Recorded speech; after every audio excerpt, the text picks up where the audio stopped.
I just cannot say enough good about Bob and Sue Wilson. But right now, I would ask for your help in welcoming Sue Wilson up, and she is going to walk us through a presentation called You and Your Legislature. Thank you very much, Sue. Thank you, Nathan, and thanks to all you guys that showed your good Wyoming spirit and came out when you weren't sure what the road would be or what it would be afterwards. I do have a handout, which if you're a real political geek, you might put it on your refrigerator with a magnet during session. Otherwise, you could possibly take notes on it or something, but I'm just going to wander down the side here a little bit. And, oh, sure, that'd be great. I'll just keep one up here. Fun fact, I actually preceded Nathan into this room. Starting in, I think, 2003, I taught for 8 years Spanish and U.S. history starting here. I taught at Noah Webster Christian School, and the first couple years that I was teaching, their old home at the old Sunnyside Baptist was so overflowing with students that they had to rent the basement of this building when it was First Baptist to teach in. So this was my first room teaching Spanish and U.S. history, and it looked really much worse then. It's much nicer now. But so, you know, just to start off, buenos dias, clase. That was what we had. That's right. I don't have any of my former students in here, but they actually, another one of my former students is here. Anyway, I have been giving this PowerPoint, you know, the old path by PowerPoint saying, I hope it won't do that. We'll speed through some parts of it. But I've been doing this since had been just a few years in the legislature. So if you enjoy or find this useful, I have given it to homeschool groups, I've given it to Society of Professional Engineers, I can give it, you know, whatever kind of group. This is not specifically aiming at some of the issues that are near and dear to our heart. It's much more of a nonpartisan presentation. So even if you happen to be a stealth member of some right-wing group, you know, you could probably invite me freely and it'll be all right. But well, let's see. I have to remember where I can point at because I'm not behind that thing. There we go. Oh. I practice this from behind it. That doesn't go. People want me to indicate a word for you? Yeah, that might be good. Just even practicing. You know, here you practice in the basement for half an hour. I'm sure there's some other ways. But anyway, so on to the next one.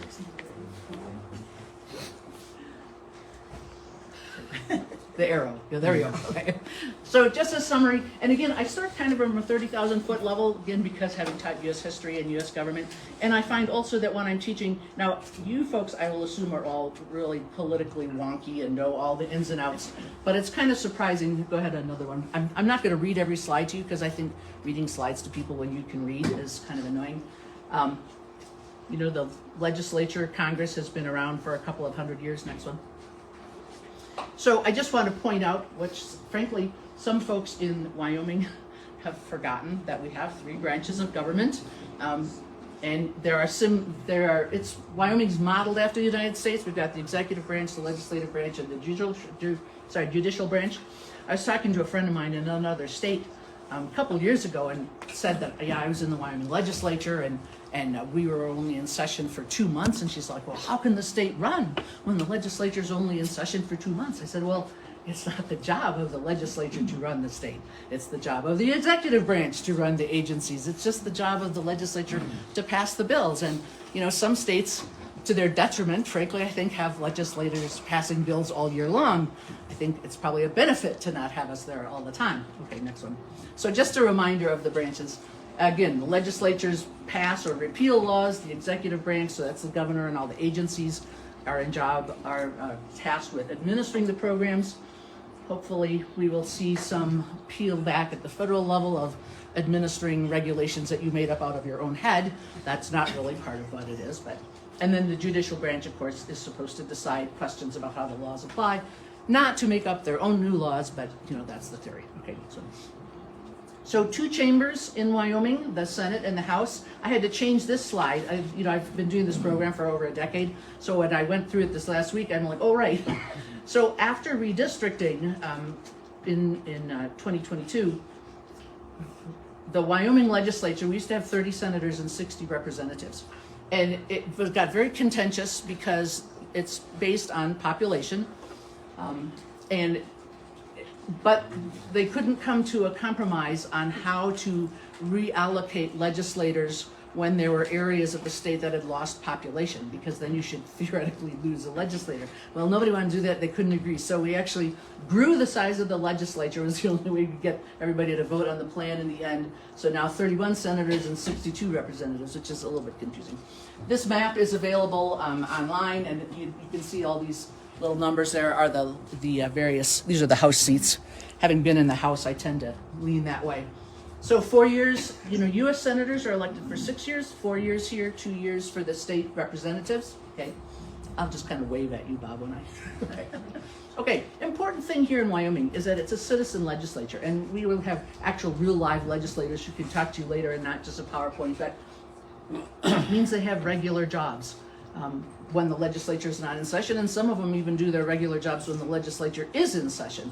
When I was chairman of the Labor Committee the last 4 years that I was in, my co-chair, Fred Baldwin, is a PA out in Evanston, and he would drive home like a madman on Friday afternoons, see patients on Saturday and Sunday, then turn around and come back. Kind of strenuous, And so you can see that the legislators are paid this really big sum of approximately $10,000 a year to do all this work. So if a person thinks they're going to run for the legislature in Wyoming to make money, they are sadly mistaken. Also paid for interim committee meetings and constituent service and that kind of thing. There's a per diem, so the legislators who are here from out of town have to pay for their hotel room and that kind of thing. That's why they're so enthusiastic about going to events at Little America and all, because then they get free food, which, means more in their pocket. Okay, are you going backwards? Don't go backwards. Okay. So, sorry, that's my husband that's pushing the button now. So I have put I hope you all, did everybody end up with a little sheet? Good. Okay, so I tried to mostly, if you just get to the wyoleg.gov right here, you can hack your way around that site pretty well. But I'm trying to steer you. You can, if you don't know who your legislator is, and of course because the redistricting is fairly new, often people don't know who their legislator is, or they'll think. When I first ran, I was running in the election right after a redistricting. And Lynn Hutchings, who is senator now in a different district, she lives in the same house, but they redistricted her. She had run for the legislature before redistricting in the area where I was running. And I was going out campaigning door to door, and I had so many people telling me, oh no, I'm voting for Lynn. And I say, you can't vote for Lynn because you're not in her district anymore. And I had to actually call Lynn a couple times and say, Lynn, could you call this person and tell them it's okay to vote for me because you're not running against me? I will and again, I'm just going to give these tips, and of course the folks that are in now or have just finished can give you what works for them. Obviously what works for one person doesn't work necessarily for everybody. My feeling is that during session, email is the easiest way to reach them. Pretty much the legislators are sitting in front of their computer for about 10 hours a day. And so, if you're trying to communicate with them, I think email is the best. If you happen to know their personal phone number and can text them and you know them personally, that might work better. Down on the bottom here, I've got this, when the legislature is not in such a session, which is most of the time, some legislators, depending on what their day job is, may not look at their email, let's be honest, for a week or two. There's a legislator, I won't say who it was, and this is about 10 years ago, but he was joking about being given this legislative computer, and he said, I don't know what good that computer is to me other than to serve as a seat warmer. So, you have to know your legislator. Some people are like really on top of it all the time and have their own things. Other people are like, and maybe they live in some area where it really, being Wyoming, they may not have very good internet. And so you have to get to know what you want. Okay, Bob. I put in a replacement here, and it's rather pale, unfortunately. I was trying to show this is a map of part of Laramie County, and it has the district, the House districts and their Senate districts and all. I will say frankly, and I'm going to have show what the county site is too. I think, frankly, the county had a better website. They must have changed it. I hadn't looked at it in a couple of years. You used to be able to type in your address and have it would pop up on the right-hand side and would tell you who your legislator was or your county commissioner. There's still that site, but it either loads really, really slowly such that I got impatient and went away, or I think it may be revised. It seemed to me that you had to go through 2 bits. I just want to announce that on Wyoming Family Alliance, so wyomingfamily.org, we actually have the same mechanism that you can put in your address and it will bring up your legislator very easily. It will also be tracking all the information, and I say trust but verify, because we're going to have a lot of that same information, but of course, always check us out, and if you find anything isn't quite up to snuff, maybe there was a typo or mistake, please email and let us know. But hopefully it'll solve the problem that you're discussing. Admittedly, for many things, the internet is good. I mean, those of us that did adult things before that, So I don't want to totally criticize, but here's the county elections information. Okay, next point. All right, here's sort of the beginning of how to communicate with your legislator. I advise not doing that. Just a reminder, legislators are people too. Your mother might have taught you, you get more, honey than vinegar and all that kind of thing. So just be nice. The second one here, I really want to emphasize this. When you write in about a bill or some issue, I personally, and you can hear from the legislators too, your own words are so much more effective than some sort of press forward on something that a lobbying group has sent you. Sometimes the lobbying thing is really long, and to be honest, maybe this just shows what a bad person I am, but once I started getting 25 of the exact same letter, I know where the delete button is, and I don't really have time to read those all again, especially when they come from other parts of the state or other states, or sometimes even foreign countries. The other thing I will say, when a lobbying group says, I've seen this too, just a warning, a lobbying group would send out an email and it would say, "Dear Representative," or sometimes it says, "Dear Assemblyman." Some states have assemblymen, which already gave me a clue that this is not a Wyoming person. "Dear Assemblyman, dear Representative," and then it would say in brackets, "Insert your message here." And the people would just forward it to me with those words in the bracket. I mean, I'm like, delete. Maybe that sounds unkind, but let's be real, folks, okay? Try to figure out what you want them to do. If it's helpful in your memo line of the email, if you don't just say House Bill 6. Most bills, we haven't memorized the number. I mean, there's like 500 of them. If there's 1 or 2 that have really lit people on fire, you might remember. I still remember it's Senate File 103, the Cindy Hill bill. Okay, like that number's engraven into my mind. But it's really helpful if you put House Bill 6, whatever it is, crosswalk funding, vote yes. Okay, you've got the whole thing right there, and then give them a paragraph or something like that. That's my recommendation. Then the last paragraph I just want to point out is, and again, God bless everybody who wants to write to their legislators, but try to track what the process is. Because if you send me an email in April that says vote no, the session is over. I can't do it. The bill is either passed or failed, okay? So I strongly encourage you to be involved and communicate with your legislators, but it's also really important to try to follow what the process is and how it works, okay? All right, next please. So here's a little bit of my, U.S. government teacher thing again, but how do these ideas become bills? Some of them you think, how did this crazy idea become a bill? Or what a great idea, how did that happen? Someone comes up with an idea, the representative or the senator goes to the LSO, nobody says Legislative Service Office, it's the LSO, to draft it up, that's the sponsor. The committee may have come up with a bill on a topic they're studying in the intro. Next, please. So this is an older sheet, I didn't bother to change it out, but this is an example of some bills from some years ago that were topics that actually came to me or to other people from citizens that they knew about an issue, there was something that came up, and they went through the whole process with their sponsor and became law. So that can certainly happen. It's helpful if you have some specifics, you know, to just say, pass a bill to make children obey their parents. I don't know how that would happen. You know, that's a little harder to flesh out in legalese. Okay, next. I created this chart first when I was teaching U.S. government, mainly just to be entertaining, because it does look kind of like a bowl of pasta with clam sauce. But, it's okay that you can't read it here, really. But it gives you the idea. You start with the idea. The bill is drafted, it comes into the first chamber. So I say first chamber and second chamber because a House bill that's sponsored primarily by a House of Representatives member will start on the House side. A Senate file will start on the Senate. So the first chamber is whichever side it started on. So it's not always the same thing. So it starts in the first chamber. We've got all sorts of, you know, phases. First reading, they assign it to a committee. The committee makes a recommendation. If they don't like it, it goes in the circular file. You can see here our... I'm sorry, but can you explain what a reading is?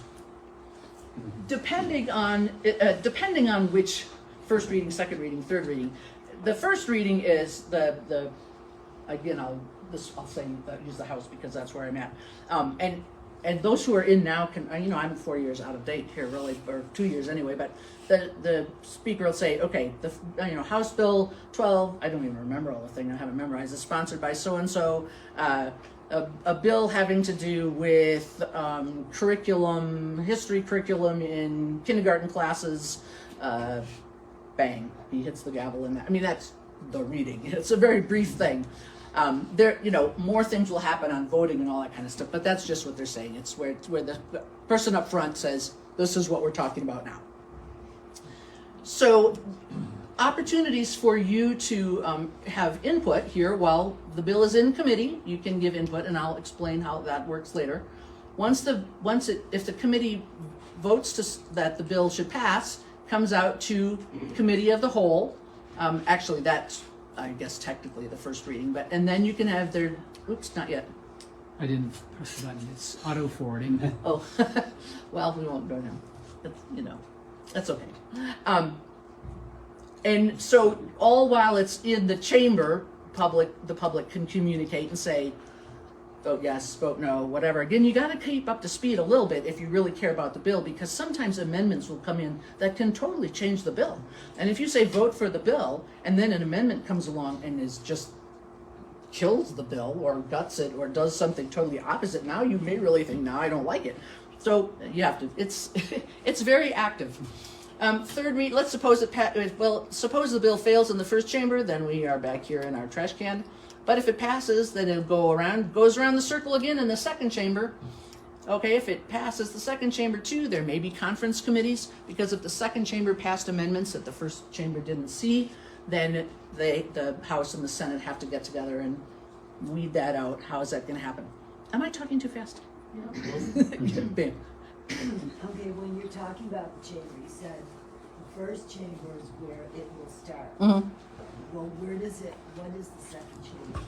Is that going to be in the same place? No, so the first, so I was in the House of Representatives, so if it was my bill, the bill starts in the House. When it passes the House, it'll go to the Senate. If a senator sponsored the bill, then the Senate is the first chamber, and when it passes the Senate, the House will be the second chamber. So that's why we just call it that, rather than, I try to, give the senators, have we got any senators in here? try to give the senators some space. Yes, ma'am. I'm from New York, we have assemblymen, so I'm just learning all this stuff. That's right. Don't address your email by assemblyman, because then we'll know you're not really from here. Sir. Is there a difference between the Senate and the House? How it works? What kind of bill goes to either or? Whoever the sponsor is. I mean, the sponsor, if I decide I want to run a bill on, for example, the last bill I ran was on enabling people who might have been discharged from the military solely for refusal to take a COVID vaccine. I got a bill through that said they could still get their veterans benefits in Wyoming. Okay, so I was in the House, so it started in the House. Could have been a senator, started the other way. I could make jokes and say the senators are older and various things. But How long is this process? So during the general session, it's 40 days, more or less. In the budget session, it's 20 days, and I'll have a little bit on that there too. Now, there's also crossover, what they call crossover. So the bills that start in the House, you only have the first half of the session. So out of 40 days, they have to be done from the House in the first 20 days. And then the second half of the session, the body is just considering the bills that came over from the other side. So you don't have 40 days to get your bill through. You only have 20 or less. I mean, I'm speaking kind of roughly. It's a speed process. And if that didn't go through at that time, what happens with the bill? If it doesn't go through, Right. then it's dead. Okay. Okay, next picture. All right, so here's just some vocabulary. I try to work with people who are visual, people who are like lists, okay? What is a sponsor? That's the person who basically puts their name on the bill first. It's introduced, there's a committee.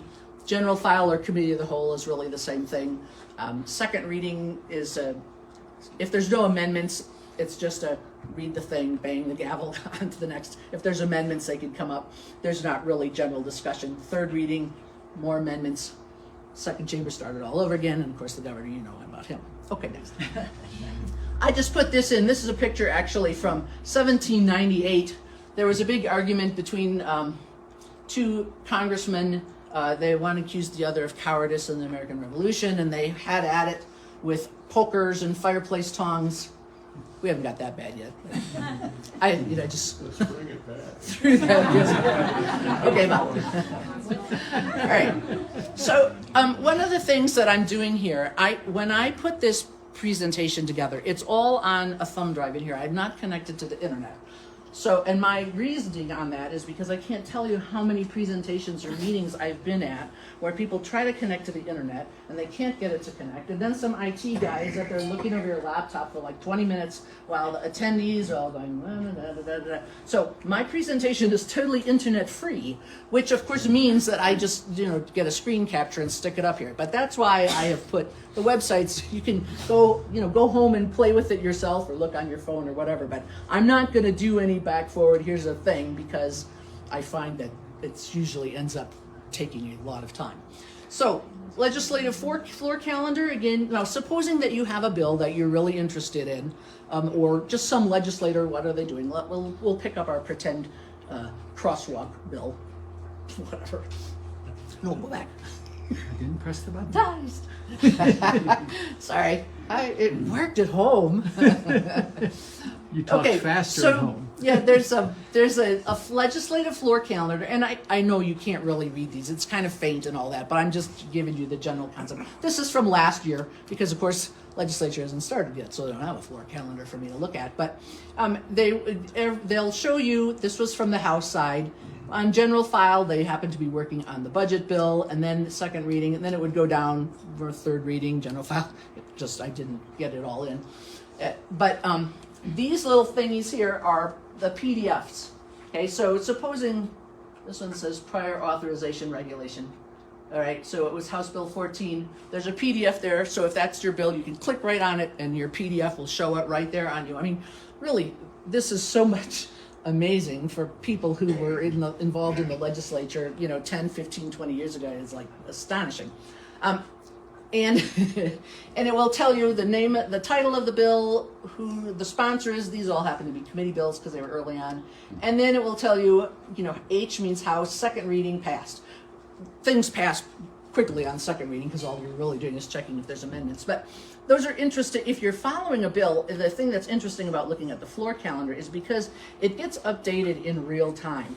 So, and even if, like when I was in the House, if there's a bill I'm following in the Senate, you could kind of check up on this and you'd see whatever favorite bill you're at. Okay, they're working their way down the list where it is on the calendar. Sometimes like they'd switch locations or it'd say, put back, and you're like, oh no, it's happening. So you can really follow, it's kind of like if you happen to follow a football team, like I have the Green Bay Packers app on my phone, and if I'm at some event and I can't actually watch the game or it's on a channel that I don't get, I can go on that and it'll tell you that, it's third down and this, and then suddenly it goes forward, and it's kind of like that. Yes, ma'am.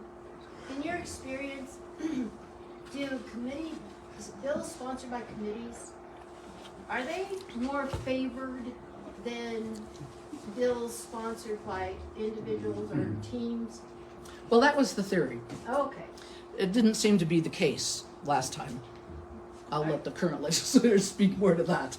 That was the general theory, because it's been worked on all summer long. So supposedly it's better, but things may or may not be that way. Okay, Bob, next. All right, then here's the committee schedule. So now let's suppose we've got our hypothetical crosswalk bill. You know, it could go to a number of places. Transportation committee, could go to the education committee. Where the bill is assigned usually goes to, I mean, if it's sponsored by a certain committee, it would go to that committee. It will usually go to the subject matter committee, but many topics, like I say, this hypothetical crosswalk thing, I mean, is it a transportation issue? Is it an education issue? It could go to either one of those. And sometimes I will say that there are sort of nefarious purposes. We can admit that, but sometimes it's just. My first term, I was on the Labor Health Committee, and for some reason the Agriculture Committee was just swamped with bills, which I'm not an ag person. I don't like what. So the speaker actually assigned 2 ag-related bills to the Labor Health Committee. So where was one day when we heard a bill about taxidermy and another bill about burning irrigation ditches, and we were like, but because the ag committee was so busy. So, you know, it can happen. There's also a bit of committee shopping sometime if a person thinks that, you know, the sponsor may think, I can't get it through this particular committee, but this other committee chairman might go for it. And so, you know, it's some of each. If you're interested in testifying, or you just want to go and see whatever, so you can see here on this page under the calendar tab, it's kind of, realize it's kind of faint here, but these green ones say Senate, and then the yellow is House. Tells what the committee is, tells what the bills are that they're going to be considering, tells what time the committee meets, what room it's in, details. If you click on details, it tells what order they're all going to be in. You can actually link directly to the bill. It also reminds you of who the committee members are. There is a map under the citizen engagement tab of where all the rooms are. So you shouldn't be too hard to show up and sit in on it if you want to. There's also, you can nowadays watch by Zoom. I mean, they're probably the only good thing from COVID is you can much more easily watch by Zoom, or even arrange to testify by Zoom if necessary. Okay, Bob. Okay, so what happens? Theoretically, well, they usually consider every bill assigned to it, but sometimes they're just swamped. You know, if you consider a 40-day session, okay, so you've got 20 days in the House, which is 3 weeks, right? The committee probably only meets Monday and Wednesday, or Tuesday and Thursday. So that's like 6 times, and only maybe meets 2 hours each. You know, I mean, sometimes you just can't. And frankly, some bills, as committee chair, I was a chairman for 4 years. Some of you look at it like, no, not that one. You know, it's sometimes for the most pure motives there are, you just can't get them all through. I mean, if you've got 500 bills that are brought, and God bless the freshmen who think they can run 12 bills, you can't. I'm just telling you now, a little free for anybody who's a freshman's got 12 bills. Not going to happen. But it's not possible. You know, if as citizens we really wanted the legislature to consider every single bill that is brought, you'd have to be willing to pay taxes to expand the legislative session to like 6 months, because otherwise it can't. Okay. So the test, what do they do there? You're tested, the sponsor presents the bill, then other elected officials, business owners, you can read as well as I can, tells you how to, what the protocol is, you know, thank you, Mr. Chair, you know, Madam Chairman, blah, blah, blah. There's a kind of a little drill that you do. You may have to limit your time for remarks. And again, not because they're trying to squash you. So there was one year I was chairman of Labor Health, but there were 4 abortion-related bills. I basically had, with all the other things, I was going to hear them all in one day. And plus, they're going to try to put topics of the same type in one day so that people who are interested in that topic don't have to travel back and forth, you know, over the course of 2 weeks. So we're going to hear the 4 abortion bills in one day. So we started early. I think we started at 7:30 in the morning, and we have to be done by about 10 till 10 so we can get up for the floor session.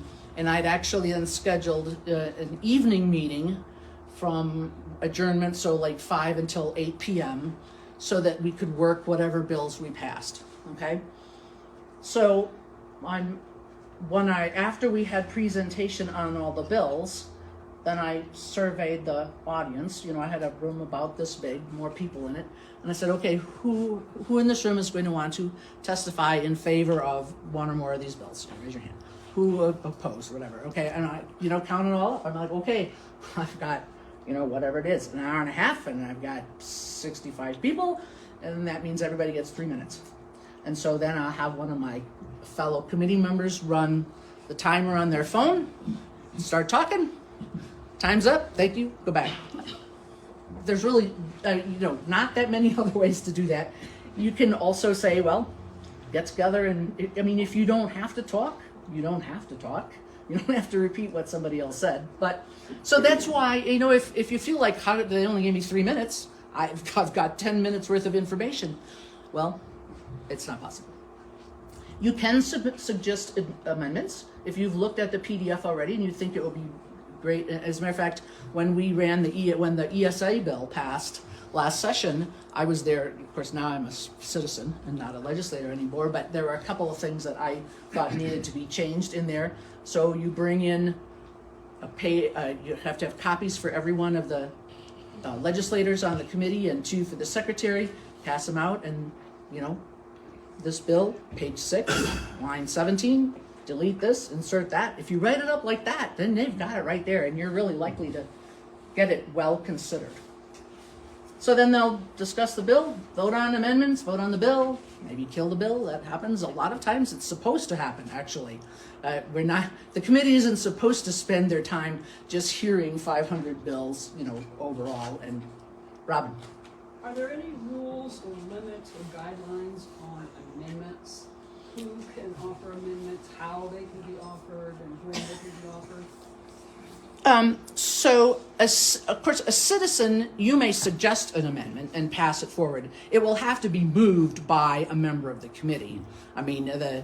Once they take these closed testimony, then the chairman will say, okay, is there a motion on the bill? Move the bill, pass the bill. Okay, are there any amendments? And then the members of the committee will say, and they may have your piece of paper right in front of them and say, hey, like as Ms. Goodspeed said, page 17, lines 12, we got this, and then they'll vote on it. But it does have to be the member of the committee who actually makes the motion to that. And it has to be pertinent to the bill. In Wyoming, unlike the federal government, all the topics in there have to be germane to what the bill is. So you couldn't suddenly decide to amend the prohibition of electric vehicles into the crosswalk bill, because we don't do that here. Okay, let's go to that. All right, I don't know if you can really read it, but I'll tell you. I saw this back when I was in grad school in healthcare administration. This is a really old cartoon, but if you can see, we have a little swing thing here with 3 layers. How the citizens explained it, how the sponsor understood it. Oops. How the LSO drafted it. You get lawyers in. How the committee heard from the first person that testified. You can't really see it, but the rope is wrapped around here and the swing is on the floor. The second person, of course, the sun is shining, the thing is very cushy. The legislators passed a hanging rope that the taxpayers paid for, and the citizens what they really wanted. Okay, well. All right, now this page is a new insertion, because this is actually probably what everybody really wanted to know of all that other stuff that I put in. How do I follow what's happening with the bill? Okay, so let's pretend again you're really interested in this crosswalk, hypothetical crosswalk thing. This happens to be, I'm using here last session's Senate File 9 Parental Rights and Education Bill. That's what I actually have up here, but it's passed already, it doesn't matter, it's not relevant at this point what the little tweaks are. But if you are interested in what's going on with the bill, go to the WyoLeg, and you should have that on your little paper that I gave you. Click on the session, find the bill. You can see, now I'll tell you, this is the page that you're going to get when you click on the bill. This left-hand side is all running text. It just goes down like that. That's not really helpful if you're listening in, because when the person is describing it, says, oh, okay, on page 3, and like you don't have any page numbers on this thing. What you want to do really is is look over where it says, okay, so if it's in the first chamber, you're working off the introduced bill. It's got the little PDF thing there. You click on that, that has the one that's in a page format with page numbers. Much easier to follow, all right? If it's in the second chamber and you're looking at it, the engrossed is what you want, because that will have had all the House amendments or the first chamber's amendments stuck in. That can be kind of a challenge, because sometimes people are looking at the first run through of the bill and now it's in the second chamber and they're like, that's not what it says. It's because now it has amendments in it and you have to find it in the right place. Okay. So the things that you really want probably from this page are the bill text, which is over here, and then the digest is the really, well, amendments will be here. It says amendments. I know it's blurry, you can't see it, but it says amendments. And so if there are amendments, click on there and the amendments will be in there. They will not be worked into the bill. If you're still in the first chamber and there's committee amendments or second reading amendments, you have to handwrite them in yourself, if you're really following, into your copy of the PDF, because you won't see adopted amendments in the text of the bill until it gets to the second chamber, when they'll be in the engrossed. Will it also say who put the amendment in? Yes. Yes, it will say who put it in. And then the really fun part, to my mind, even as a recovering legislator, is this bit over here, digest, okay? The votes, has it votes, but it's just numbers. It's not very interesting, I don't think. The digest now is really interesting, although a little hard to read. So Bob, go to the next page. Okay, here we got parental rights and education. Here's the digest. This is only part of the digest on a long bill. What you'll see on the digest, so last session was the budget session, so you have to have a vote on introduction. This coming session, you don't need votes on introduction, but you'll see the roll call here. Well, it was received for introduction, referred to education. The vote on the roll call was, I think it says 29-2. It started in the Senate. So you got the ayes and the nays over here. So, okay, so then it goes to education, in this case. What's the vote? 4-1. Gives you the roll call vote in the committee. Then it's going to actually keep on going. I couldn't put all that in, it would have been really long. It will tell you what's the action in the first chamber, what will happen if there, usually it passes general committee of the whole just on a voice vote. There might be a count if it was really close, but a lot of times it's just voice vote. If there are floor amendments, the text of the floor amendments is actually in the digest as well as up in the amendment. It can get it can get kind of hard to track. If the amendment failed, it's in there. You've got the text, and they'll have the vote, or maybe no, and there might be another one. Sometimes the amendment is divided, and then you got another. It's a little weedy, but if you try, you'll. Okay.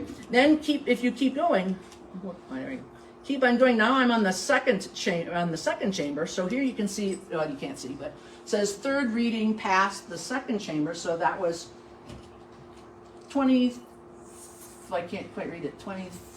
55-7. Oh, 55-7. Oh, see, you better. I've got the wrong angle. Anyway, so there's your votes. Tells you there. Now, concurrence. I just mentioned. If the second chamber put in amendments that the first chamber didn't have, now they have to meet. Well, first they'll ask. They'll take it back. Yes, Nathan. Time. How many minutes I got? About 5 minutes. I think actually I'm pretty close. I'll pretend it's a 50-minute class, right? We used to have a professor of economics that was in when Nathan and I were birthed, and we always joked when he got up to the mic, he could only speak in 50-minute time breaks because he'd been an econ professor. He did talk a really long. He knows who I mean. So the concurrence votes will be on there. If they decided to have a committee of, it's all there. And in fact, if it gets all the way down to this one, it says assigned chapter, the governor signed, assigned chapter number, and so on. If the governor happened to actually veto it, there'll be a veto message back on that page that we just saw. It's all there. Okay, keep going. Just a couple things I want to point out on reading a bill, because people can get really excited over not understanding how to read the bill. And sometimes your excitement is not warranted. Bills may create new language. They may delete existing language. They may amend things, okay? So you can, if this is a many-year-old bill. This was back when Lynn Hutchings was in the House with me. Is you go down in the bill, section so-and-so and so-and-so is created to read. Okay, so this is all going to be new language. Then it goes on further, section so-and-so is amended to read. Amended language, they only put in the language where it's being amended. So, and again, you can't really see this here, but this is a C. What happened to A and B? A and B is still in statute. It's in statute now. It's not being amended. You might, sometimes people get kind of panicked and think, well, what happened to the ability to do such and so? It's still there. It's just that they're not amending it. And they might, and this is existing language still written in here. The new language is this underlined language. If they're striking through, it's just they're deleting the language. But so this language here, no person authorized to carry a concealed weapon pursuant to blah, blah, blah, that's existing language. So I've had people call me and be concerned about, well, we don't like this language here. Like that's not the subject of the bill. That's in statute now. The bill doesn't change that. And it's easy to get mixed up. I remember there was a bill, I think Nathan was maybe still in, and I think the NRA, you'd think the NRA had really good lobbyists, right? But they must have had some kid out of college or something, because the NRA sent out this letter, vote no on this bill because blah, blah, blah, blah. Well, what they were excited about was existing statutory language. The bill had nothing to do with that. So we had to call the NRA and say, call off the dogs. Anyway, next. Okay, this is the last page. So, question that we had back there, 40 days in odd-numbered years, so that's this year, the general session, January, February. Even-numbered years is the budget session. Then the interim is actually a really important part of the legislature. The committees meet several times around the state to consider the topics that have been assigned to them in their areas. You can go to the interim committee meetings just as well.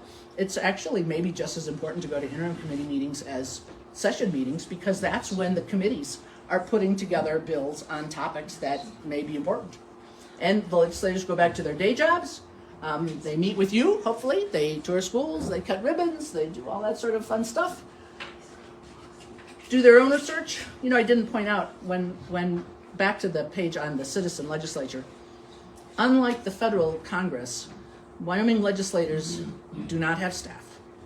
They don't have an office. Maybe it's their bedroom. But they don't have an office of their own in the Capitol as the Speaker of the House or something like that. They don't have researchers. They don't have people to do all that sort of thing for you. So if you call and ask your legislator, I need help with such and such a problem, it's that legislator that will work on the problem, most likely. If they have to find out what to do about crosswalks, then it's the legislator that has to do the research. You know, their research is probably named Mr. Google, and you know, if you have input, you can give input, but just realize that they're pretty much a lone operator because they're a citizen legislature making $10,000 a year. Okay, that's all I got. Nathan, do I have time for a couple questions? Certainly, we want to. We do have time for maybe just a couple of questions, and let me just also add on top of this a little bit, just a couple practical tips. Most people are astonished at how fast a legislative session in the state of Wyoming goes. I guess that's why I talk so fast. Is when you find people who have testified in front of other committees in other states, even they are astonished. Because what we have are the shortest legislative sessions of any state in the union. 40 days one year and 20 days the next.